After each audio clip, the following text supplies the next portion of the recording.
नमस्कार दोस्तों, श्रीमद् भगवद गीता के एपिसोड नंबर 2 में आप सबका स्वागत है। आज हम आगे की कथा सुनेंगे। चलिए शुरू करते हैं। उस समय हनुमान से अंकित ध्वजा लगे रथ पर आसीन पांडुपुत्र अर्जुन अपना धनुष उठाकर तीर चलाने के लिए उद्यत हुआ। हे राजन, संजय बोलते हैं, धृतराष्ट्र के पुत्रों को व्यू में खड़ा देखकर अर्जुन ने श्री कृष्ण से ये वचन कहे। अर्जुन ने कहा, हे अच्युत, कृपया करके मेरा रथ दोनों सेनाओं के बीच ले चले, जिससे मैं यहाँ उपस्थित युद्ध की अभिलाषा रखने वालों को और शस्त्रों की इस महान परीक्षा में जिसने मुझे संघर्ष करना है उन्हें देख सकूं। अब अर्जुन थोड़ा सा दुखी हो गया है और पहले तो वो तैयार था, लेकिन फिर कुछ उसके मन में कुछ भाव आए और उसने श्री कृष्ण जी से कहा कि मुझे दोनों सेनाओं के बीच में ले जाओ और मैं देखना चाहता हूँ मैं युद्ध किससे कर रहा हूँ। मुझे उन लोगों को देखने दीजिए जो यहाँ पर धृतराष्ट्र के दुर्बुद्धि पुत्र दुर्योधन को प्रसन्न करने की इच्छा से लड़ने के लिए आए हुए हैं। देखिए, अब अर्जुन दुर्योधन को दुर्बुद्धि बुला रहा है, राइट। हम भी यही करते हैं, हम दूसरों को बुद्धिहीन बुलाते हैं, खुद को बुद्धिमान बुलाते हैं। ऐसा हमें नहीं करनी चाहिए। हमें जो जैसा है वो वैसा रहेगा, लेकिन हमें किसी को भी अपमानजनक नहीं बोलना चाहिए। अब दुर्योधन को प्रसन्न करने के लिए बहुत सारे लोग आए थे, लेकिन सभी लोग नहीं आए थे। पितामह तो अपनी जो शपथ ली थी उन्होंने उसके कारण वहाँ थे। दुर्योधन को खुश करने के लिए थोड़ी ना आए थे पितामह लड़ने। गुरु द्रोणाचार्य हैं, वो भी नहीं आए थे, कृपाचार्य भी नहीं आए थे। तो शायद अर्जुन का ऐसा कहना सही है नहीं, उसका ऐसा कहना सही नहीं है। फिर संजय ने कहा, हे भरतवंशी, अर्जुन द्वारा इस प्रकार संबोधित किए जाने पर भगवान श्री कृष्ण ने दोनों दलों के बीच में उस उत्तम रथ को लाकर खड़ा कर दिया। अब श्री कृष्ण तो उन अर्जुन के सारथी हैं, वो अर्जुन जैसा बोलेगा वो करेंगे, तो वो लेके चल दिए। देखिए, भगवान जब जिस काम को अपना लेते हैं वो उस काम को करते हैं। वो ये नहीं सोचते कि मैं इस काम को करते हुए छोटा हो रहा हूँ। तो जो भी आप काम करें उसे पूरी एक सेल्फ रिस्पेक्ट के साथ करें, प्रसन्नता के साथ करें। भीम, द्रोण तथा विश्व भर के समस्त राजाओं के सामने भगवान ने कहा कि हे पार्थ, यहाँ पर एकत्र सारे कुरुओं को देखो। अर्जुन ने वहाँ पर दोनों पक्षों की सेनाओं के मध्य में अपने चाचा, ताऊ, पितामहों, गुरुओं, मामाओं, भाइयों, पुत्रों, पौत्रों, मित्रों, असुरों, ससुरों और शुभ चिंतकों को भी देखा, राइट। सबको देखा उसने कि अरे मैं किससे युद्ध कर रहा हूँ, ये तो मेरे सारे सगे संबंधी हैं। जब कुंती पुत्र अर्जुन ने मित्रों तथा संबंधियों को इन विभिन्न श्रेणियों को देखा तो वह करुणा से अभिभूत हो गया और इस प्रकार बोला। अर्जुन ने कहा, हे कृष्ण, इस प्रकार युद्ध की इच्छा रखने वाले अपने मित्रों तथा संबंधियों को अपने समक्ष उपस्थित देखकर मेरे शरीर के अंग कांप रहे हैं और मेरा मुख सूखा जा रहा है।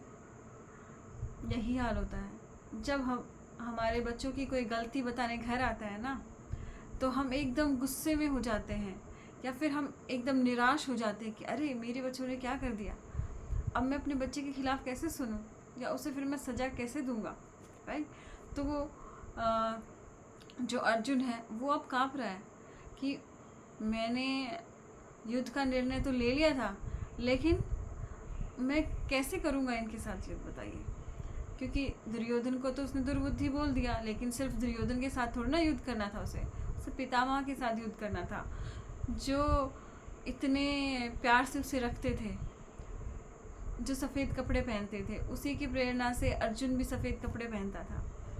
तो इतना लगाव था जिस पितामह से, उससे कैसे युद्ध करेगा। तो वो ये सोचकर काँपने लगा। कोई भी काँपने लग जाए। अब आपको कोई बोले अपनी माँ के साथ युद्ध करो, अपने पिता के साथ युद्ध करो, अपने दादा के साथ युद्ध करो, तो ऑब्वियसली हम कहेंगे छोड़ो, भाड़ में जाए सब, मुझे नहीं करना इनसे युद्ध। मेरा सारा शरीर कांप रहा है, मेरे रोंगटे खड़े हो रहे हैं, मेरा गांडीव धनुष मेरे हाथ से सरक रहा है और मेरी त्वचा जल रही है। तो बहुत ही बुरी स्थिति में अर्जुन पहुंच गया है। मैं यहाँ अब और अधिक खड़े रहने में असमर्थ हूँ। मैं अपने को भूल रहा हूँ और मेरा सिर चकरा रहा है। हे कृष्ण, मुझे तो केवल अमंगल के कारण दिख रहे हैं। कहीं अमंगल ना हो जाए, भगवान बचा लीजिए मुझे। हे कृष्ण, इस युद्ध में अपने ही सब जनों का वध करने से न तो कोई अच्छाई दिखती है और न ही मैं उससे किसी प्रकार की विजय, राज्य और सुख की इच्छा रखता हूँ। अब उसको सारी चीज़ें याद आ रही हैं कि इससे मुझे क्या मिलेगा। इससे तो मुझे कोई सुख नहीं मिलने वाला। जब मैं अपने दादा को मार दूंगा, अपने ताऊ को मार दूंगा, उससे मुझे क्या सुख मिलेगा। किस लिए मैं युद्ध करने आया हूँ। उसको अपने ऊपर ही डाउट हो गया। और ऐसी ही परिस्थिति हमारे सामने हर दिन आती है कि छोड़ो भाई, जब हम कोई अच्छा कार्य करने जाते हैं, राइट, या हम कुछ ज़्यादा दान दे देते हैं तो हमारे माँ बाप बोलते हैं, क्यों दे रहा भाई इतना दान, किस लिए कमाया था, मैंने दान देने के लिए कमाया था। या कोई भी हम और अच्छा काम करते हैं तो हमारे माँ बाप या हमारे बड़े हमें डांटते हैं, क्यों भाई इतना क्यों दानवीर बन रहा है, या कुछ भी वो बोलते हैं। तो फिर उनके खिलाफ जाके हम वो काम कर ही नहीं पाते हैं, चाहे वो अच्छा भी काम क्यों ना हो, हम नहीं कर पाते हैं। हम बुजुर्गों का इतना मतलब वो प्रेशर होता है हमारे ऊपर। हे कृष्ण, इस युद्ध में अपने सब जनों का वध करने से हाँ कोई अच्छाई तो मिलने वाली है नहीं, उसे दिख ही नहीं रही है। और ऐसे लोगों को मार के मैं राज्य का करूँगा क्या। तो वो जो असली मकसद था अर्जुन का युद्ध करने का, वो भूल गया है। वो ये नहीं सोच रहा है अगर दुर्योधन राजा रहा तो प्रजा को कितनी परेशानी होगी आगे जाके, राइट। तो वो अपने जो असली मकसद था उसका युद्ध करने का, जो दुष्ट लोग थे दुर्योधन, उन सब का नाश करना, वो भूल गया। हे गोविंद, अब श्री कृष्ण जी को बोल रहे हैं हे गोविंद। तो गोविंद का अर्थ होता है जिसे अपनी वाणी और सब इंद्रियों पे कंट्रोल होता है, जिसने अपनी सारी इंद्रियां जीत ली हैं, उसे बोलते हैं गोविंद। हमें राज्य, सुख अथवा इस जीवन से क्या लाभ, क्योंकि जिन सारे लोगों के लिए हम उन्हें चाहते हैं वे ही इस युद्ध भूमि में खड़े हैं। हे मधुसूदन, मधुसूदन जिसने मधु नाम के असुर का वध किया था, वो मधुसूदन श्री कृष्ण जी के लिए प्रयोग किया गया है।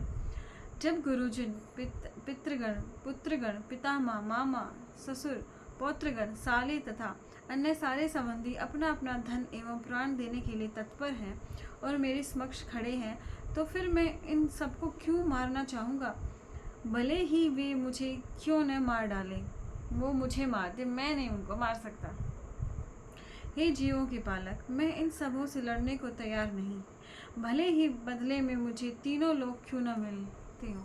अब उसे तीनों लोग दे दो फिर भी नहीं मारेगा वो। इस पृथ्वी की ही तो बात ही छोड़ दें, भला धृतराष्ट्र के पुत्रों को मारकर मैं कौन सी प्रसन्नता मिलेगी, बताइए कौन सी प्रसन्नता मिलेगी। लेकिन वो ये नहीं देख रहा, जिस धृतराष्ट्र के पुत्रों ने उसकी बीवी का अपमान किया है, ऐसे लोग अगर राज्य करते रहेंगे तो समाज में क्या उदाहरण मिलेगा। वो ये सब भूल गया है। अब उसे सिर्फ अपने वो दिख रहे हैं।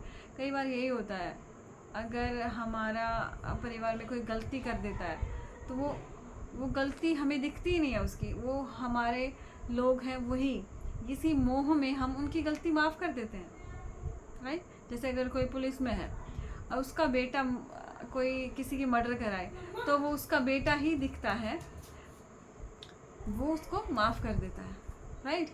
उसको बेटा समझ के मोह में उसको माफ़ कर देता है, लेकिन है तो वो एक मर्डरर ही। तो ऐसी ही स्थिति अर्जुन की है और यही स्थिति हमारी हर रोज़ हमारे सामने आती है।